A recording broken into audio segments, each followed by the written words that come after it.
My name is Jordan Randall. Today I'm sitting down with Mortiis.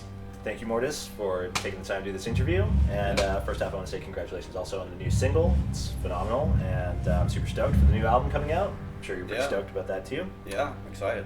Cool, man. I feel like it's like a full circle return to like the early origin days of Mortiis, with the instrumental, the heavy instrumental side of it and all that. Yeah. So I was thinking about the origins of Mortiis, and with the light of the new film that has come out, Lords of Chaos. I'm sure you've been asked this a lot recently. You haven't read my Facebook post lately, have you? I have not. It says anyone who asks me will not get a fucking response to it. Oh, excellent. Okay, so that answers my first question, which is not to ask that question. I just have zero interest in it. Yeah. Okay. So I didn't think it was going to be a factual film, and from what I understand, it was not a factual film. And that's the end of. As far as I'm concerned, that's the end of it. That's exactly what I was going to ask. It's just like if there's. I assume you haven't seen it because of that, or. Well, that was why I felt reserved towards it in the beginning. I felt like I don't think there's any fucking chance in hell that they're gonna even be interested in going into this in any kind of deep way. Yeah. It's just gonna be about the sensationalism, and that's it. As far as I know, that's exactly what it became. Yeah. So, and of course, I've been seeing some photos of it, and I was like, dude, doesn't really look like anything I remember.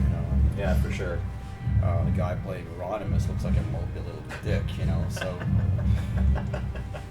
No. Take that, Kieran Culkin, or Rory Culkin. They're all the same person. There's like 20 Culkins. It's a Culkin. It's a Culkin, exactly. Question mark Culkin. So, I mean, like, that's kind of like something that occurred to me when I saw the film was like that, it's a bit frustrating because it's one of those things where finally, like, a mainstream audience is getting introduced to something that's well overdue, like the concept of Norwegian black metal, but it's like this surface level overview that I feel just doesn't really represent it too well. And I assume that might be your feelings towards it too. That's pretty much the way I felt. Like I said in the first answer, I mean, I was just reserved towards it. I just don't think they're, I just don't believe that they are any interest in the research. Yeah. So, I mean, that honestly, I don't have a better answer for it than that. I'm just not really into it. I think that sums it up pretty well. So, in terms of Emperor being like, one of the highly influential Norwegian black metal bands and stuff like that, I'm curious to know, I mean, I know you left the band because you kind of wanted to move in a different direction. No, that wasn't why I left. I got fired. Fired? Yeah, bad attitude. Oh, yeah? That's what I was told, probably because I'm assuming I'm probably fading out of the picture here. I'm sorry. No, that was the phone call I got. We feel like you might be better on your own, which was true. I don't know if that was the way I truly felt. I think I just wanted me out of the band. But I mean, I was a bit of a handful back in those days. Like I was pissed off all the time. So I was not a fun guy to be in the same room with. I mean, many times. It's understandable, But I asked if that. I don't know if that was the actual reason. Maybe they wanted a better bass player, which I was thinking that might be the actual reason. Because those guys are great players, and I was shit. So I managed to crawl through the recordings that I did with them. I mean, by the skin of my teeth, I think. Wow. And then right after I left, they became a more technical band, I guess. Right. So I think there might have been a second idea behind, not just my attitude. Might have been like okay. Interesting. That's fine. So, I mean, like, you've mentioned before that you've been into, like, metal music since you were 4 years old. You've been... Yeah, my first memory of music is watching Gene Simmons spit blood on TV, and I was like, I'm fucking sold. That kind of, is the diving off point for a lot of people, I find. It's like Gene Simmons. I'm that generation, where I got to actually... I actually remember Kiss still being in the makeup, and so I'm that fucking old. I'm getting to that point now, but I'm kind of happy that I got to be alive for some of that stuff. I mean, I never got to see them live in the first sort of, first era of Kiss, so to speak. I mean, I didn't get to see them in their makeup until I did the reunion tour. When was that, 95, 96, around that time. But I was in the second row, man. I mean, 95, 96 is fucking... That's amazing. Going crazy, at least in my mind, in Detroit Rock City and Deuce. That sounds awesome. Yeah, it's fantastic. Yeah. Did being inspired by Gene Simmons have any sort of inspirational effect on The Mask? It was one of the elements. I mean, growing up with Kiss, of course, immediately leads to the other big image bands like I wasn't old enough to experience Alice Cooper, obviously, because that came in big early. Actually, my mom was telling me about Alice Cooper when she realized that was it, like really big image bands like Wasp, Motley Crue, Twisted Sister. And we're talking first half of the '80s versions of all those bands when they were like really over the top. Right. And she was like, "Well, when I was a young girl, we were listening to Alice Cooper. Who the fuck is Alice Cooper? Is that a girl?" And he was just having his comeback at the time. So the Constrictor album had just come out. So I'm guessing this was around '86, and I was looking at him and I was like, all right, that's pretty cool. But by that point, other bands had come around and done way more sort of shocking things than Alice had. Yeah. Even though he paved the road for fucking everyone as far as I'm concerned. Absolutely. But a lot of these big image bands, they really got me going as far as imagery and music. Right. Ever since those days, that's gone hand in hand as far as I'm concerned. Okay. I like a lot of bands that don't have images, but as far as myself and the stuff that I want to do, that's a given. Right. So yeah, that was like I said, that was one of the elements of how Mortiis, when the whole mask and that character came about. That black metal happened a little bit later, and the extremism, the attitudes we developed as kids, with all the crazy shit that happened with black metal. We took extremes to extreme levels, so to speak. And I was getting into Lord of the Rings, so that's where all the imagination stuff comes from, and they just put that into a pot and stir it. And all of a sudden you get this idea, oh shit, I'm going to take this beyond the black metal image, and there you go, Mortiis was born. That's amazing, and that's interesting, because I've heard you've mentioned your love of Tolkien before, also, and Lord of the Rings. I was big on it before. These days, it's just not that important anymore, but I was very, very fascinated by the Tolkien world, as a teenager. For sure. It's amazing, the world that he created. And that's unbelievable. Truly, yeah. And I think it's interesting because you mentioned that a lot of your fan base shares that sort of respect for Tolkien and the fantasy world and stuff like that. Certainly seems that way. Yeah. And I think it's interesting too because a lot of your fans because your music does encompass quite a lot of different sides.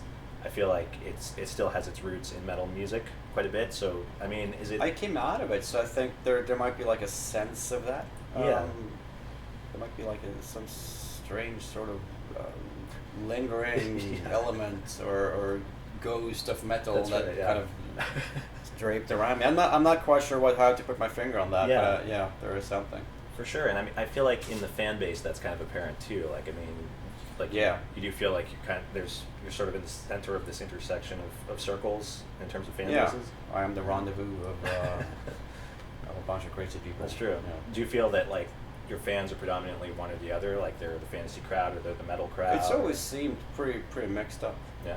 Which I like. It's good, right? Yeah. I don't feel like one dominates or another one dominates. It just seems like a mix of a bunch of fucking freaks and weirdos, which has always been the way. That's what brings people together. You know what I mean? Absolutely. So but it's a good mix. Yeah. And I think that also comes from your entire span throughout the eras, as they've been called, with your music, because there's so much diversity throughout all those different eras, and it's kind of with your first era, you've got the instrumental stuff that really feels quite a lot like it could be the score to Lord of the Rings or something like that.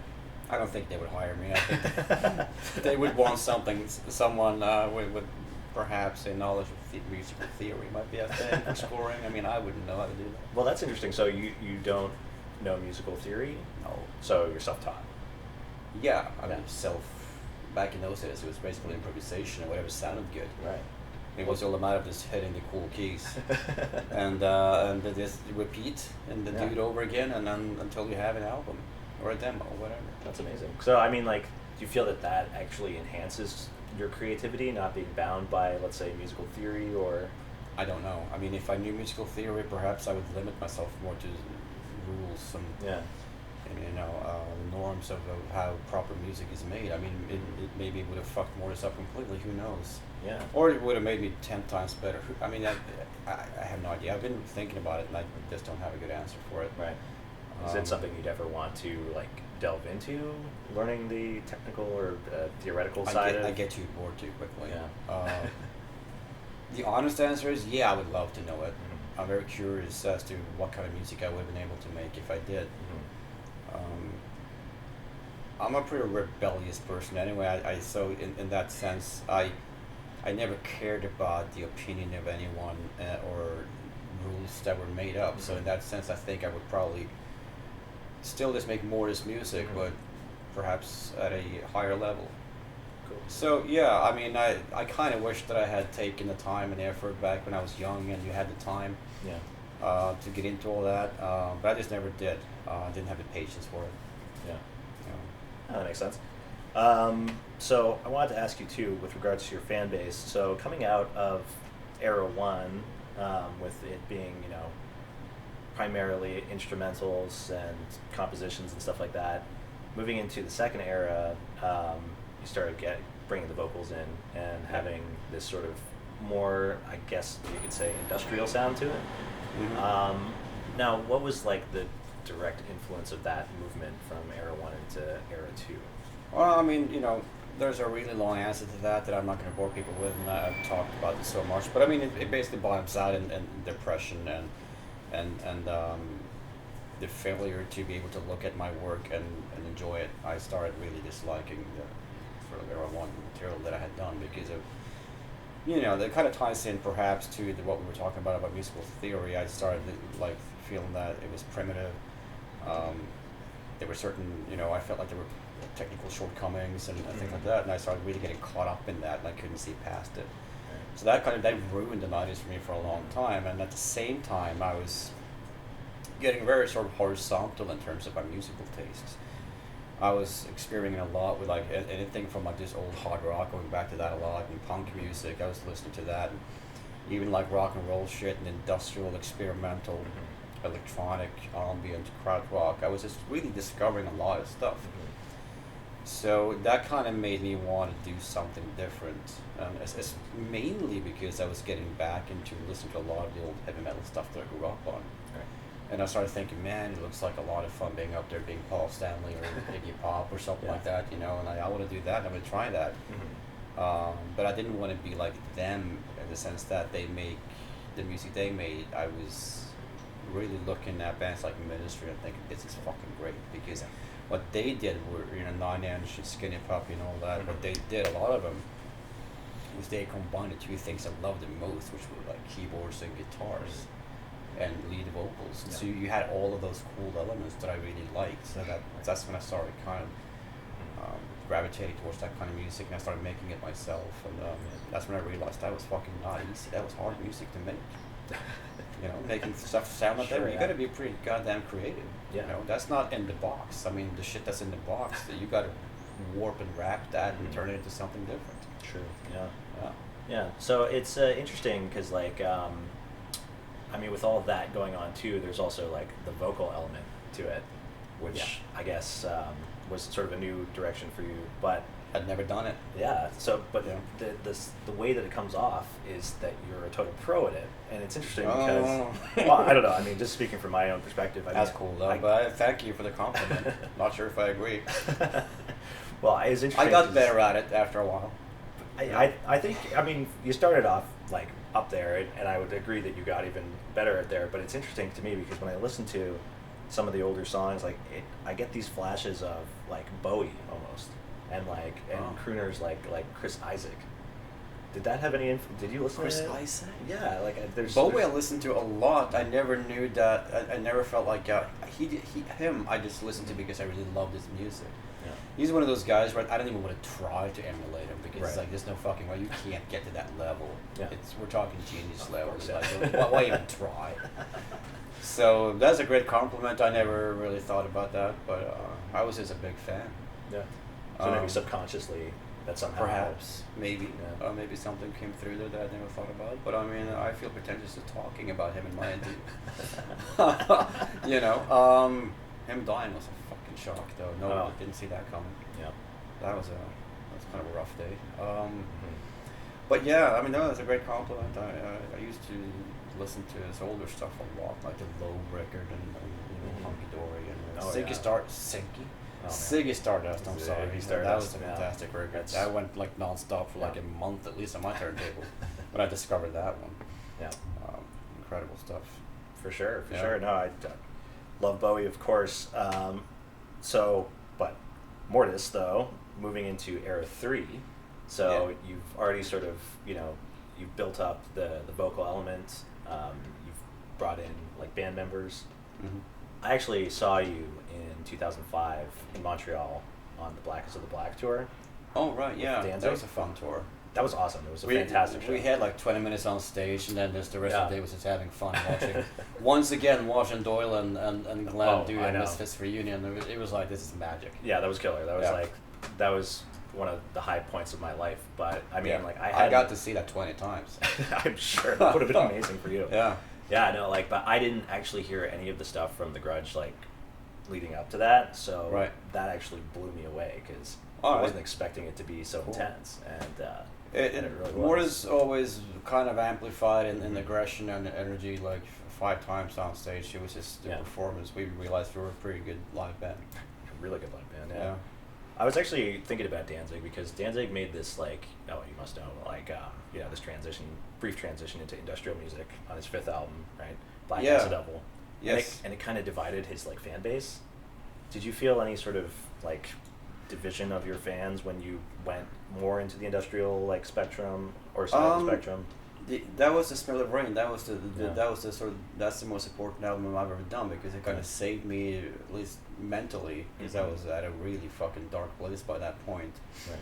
So that really gave me a new purpose and direction, just making that album and realizing that I was capable of doing it. Yeah. In the sense of any sort of split between fans, I don't really feel like that happened. I mean, I'm sure it happened, but not at a very high level. It was all tolerable. Mm-hmm. What did happen was record sales tripled. Oh yeah. So that was pretty cool. So That's awesome. So we got a lot of new ones, and I think they may not have understood what I had in my past. Right. Whereas certain Era 1 fans, obviously, then you cannot expect them to be into the electronic industrial stuff, because they're into the whole moody atmospheric thing. Yeah. But it wasn't like it was a big problem or a lot of noise was being made over it. I mean, it was pretty smooth. Nice. Pretty seamless transition. It's pretty cool, yeah. Yeah. I mean, I guess it does. It carries a lot of the elements with it, and all the sort of eras. A lot of the imagery came with it. Yeah. I held on to that imagery for a long time. I mean, the mask and everything. I kept changing the sort of the rags that I would wear, and for lack of a better expression, the costumes. Mm-hmm. They've always kept changing and evolving. But I mean, the face was pretty much always there until I dropped it in the second half of the 2000s. Yeah, that's actually what I was just going to ask you about because that was also technically in Era 3. It was there. Yeah. Made an appearance. Yeah. Yeah. So was that what was the main reasons for mask off, mask on sort of situation? It was by the time I took it off, it was just because I felt like it was something that belonged in the past. I mean, that Mortiis mask was a thing that was born out of everything I did in the 90s. Right. The whole idea of the separate universe that I based all the old Mortiis music on, that whole world that I created around it. And getting into the whole Era 2, Era 3 thing, with the Smell of Rain and the Grudge and even leading up to the Perfect Defect, and the Great Deceiver, and all that. That was all introverted, personal, ransacking of the soul and stuff like that. And that mask I didn't feel like it had a place anymore. Okay. I felt like I was kind of abusing the mask, and also to some degree I felt confused almost by myself. Why am I still wearing this thing? Interesting. So it was pretty much that, no deep decision or anything.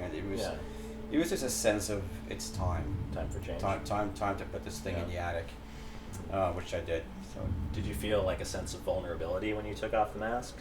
No, I was relieved. I thought it was great. I mean, I was physically relieved actually because it's kind of it takes some effort to put that thing on. I mean, there's a lot of glue and a lot of that stuff, and you can certainly feel it when you're wearing it. You get very hot and warm, and you're sweating like a maniac. That's a good point, actually. So it involves certain sacrifices. I mean, there's no comfort in that mask to put it that way. So at that level, I thought it was great to take it off, and all of a sudden, getting ready for a show took me about all of 20 minutes instead of like an hour.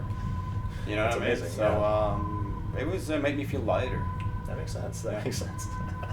So I wanted to ask you also, like, in 2017, you put out your Lost album. Yes. Of tracks that were made in 2006, I believe. Around that time, I was actually looking at some files the other day, and it looks like some of that stuff goes all the way back to 2004. Oh wow. So I guess I was making some of that music when I was actually recording The Grudge. So Oh. some of that stuff was. I mean, I'm probably demented by now because I keep forgetting years when I make stuff. That's amazing. But yes, it certainly goes back a long way, that record. Is there like, do you have more unearthed music that's just sort of waiting for its time? Not to the point where it's a whole album or anything. Okay. But I mean, I found some stuff on tapes recently. There's 4 or 5 unreleased demo songs from the Smell of Rain period that just never saw the light of day, and we're putting some of it out soon. Okay. I mean, it sound horrible, but from an archaeological point of view for hardcore fans, I think it'll be interesting. That'd be awesome. Absolutely. Yeah, there's about these 4 songs. Wow. Yeah, That's awesome. One of those are coming out like a shaped picture disc soon. Oh, sick. Yeah, That's awesome. so we're Very getting cool. shit done. Speaking of vinyls, I know that the limited run release for the Unraveling Mind, you numbered each disc with your own blood. Yeah, it's nothing original. I mean, many people have done it, but I was like, yeah, why not? So, and since I work in healthcare when I'm back home, you know, I have a regular job as well. I mean, I'm not at the point where I can make a living out of this. I mean, the last couple of years I could have only done that, but that's not normal for me. I'm used to having to work an actual job. So I just, this one girl, she helped me out. We got some medical equipment and she drew all the blood out. Not all of it, but I mean, the shit that we needed. Right. Which I smuggled into the UK, and every day on tour, I was numbering these LPs and giving them out to like VIP ticket holders and shit like that. That's pretty cool. So yeah, that was it was fun. I realized it's not easy to write with blood. It just kind of goes in all directions, and it actually behaves weirdly. Wow, that's something your average person probably wouldn't know. I didn't know it. Did you fear that someone was gonna like clone you? You're putting your DNA out there. I think blood dies pretty quickly once it gets in contact with oxygen, right? Maybe a It starts hardcore fan though, you coagulating. know, like They can try. pockets. You haven't heard of any clones? I don't think my or fans are that smart. They wouldn't be able to do it. Oh god, that We'll was see. horrible. There's a whole bunch of Mortiis clones out there that we don't know They're about. very man. smart, very, very smart people. Especially the clones. Oh yes.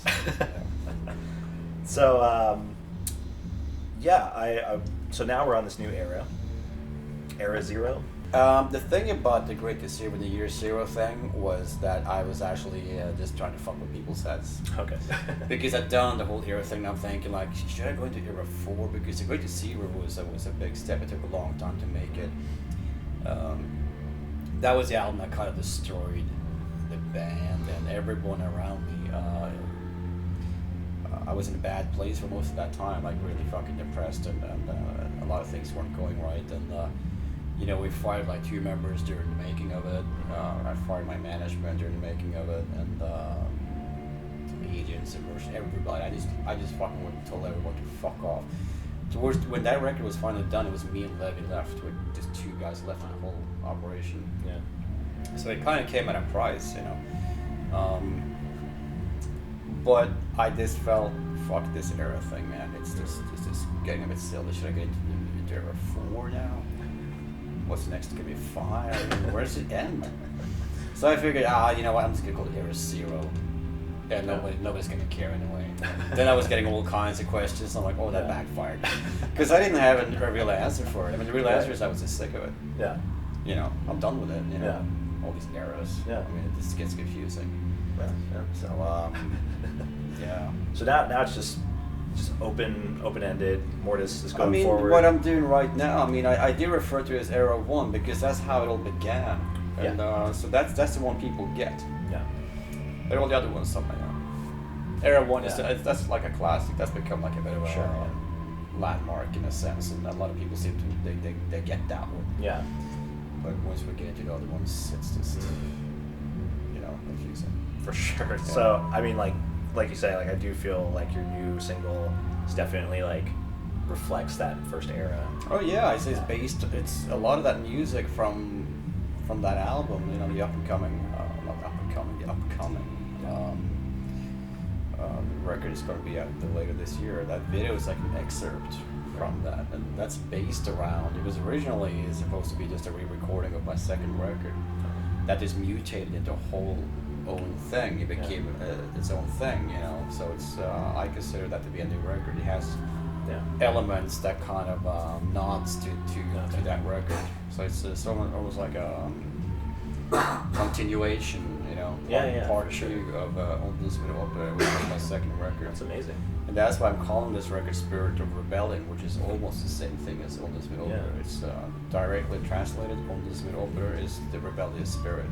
Amazing. So it's like a big homage to that. That's amazing. Yeah.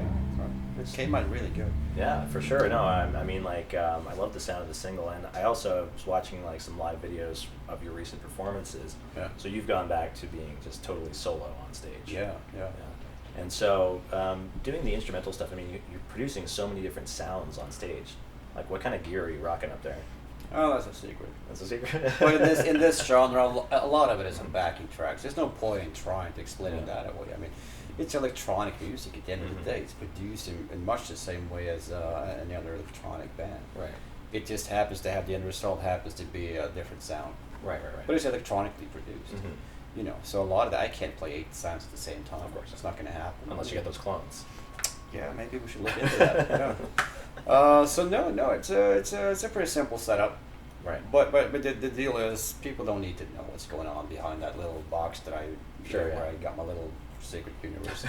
That's not the point. I mean, what they need to see and experience is in front of them. Of course. You know. Yeah. It's like I don't read. That's why I don't look at fucking the making of fucking E.T. I just want to watch E.T. I don't want to see the fucking dead doll. Yeah. You know. That's a good point. That's a good point. Yeah.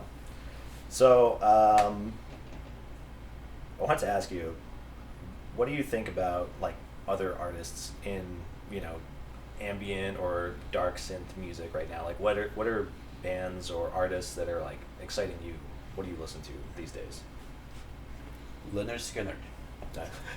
Give me back my bullets. That's the only song I'll ever listen to.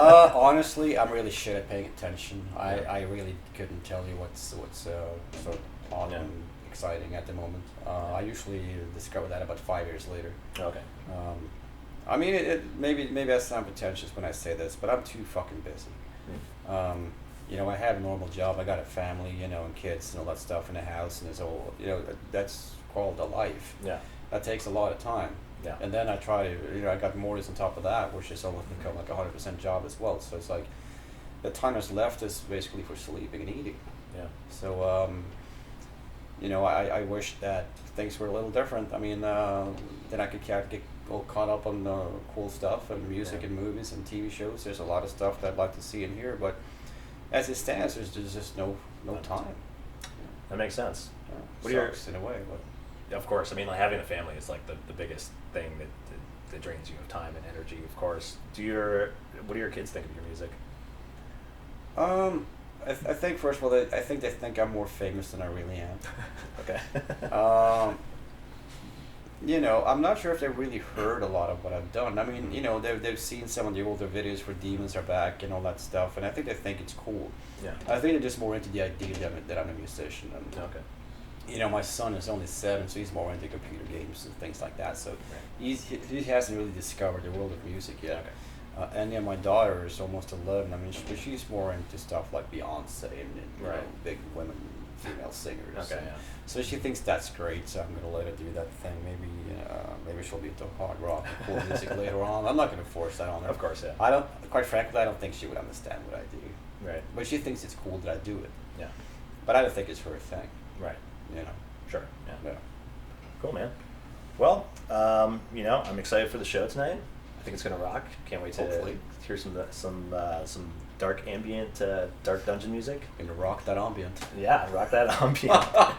No, it's very cool. I mean, Toronto has a pretty cool scene. I mean, like Toronto is like a melting pot of many different ways, and I think like musically it is too. And it's kind of funny when you see these, like, you know, we were talking about earlier, like your fan base is kind of like this mishmash of like different people Yeah. coming from different places, and I think it's really cool. I think that We'll see how it goes. We're going to see man. that I mean, probably tonight in the I don't know crowd, how so- the show is done. I mean, we'll see. I'm Yeah. not a huge artist. It might be like 5 people down there, Well, then I that'll think be it'll better be for those I 5 think- people. It'll be Yeah, I like think a private show. it'll be better than that. But who knows? Yeah, It's we gonna. shall It's see. been great so far, actually. So.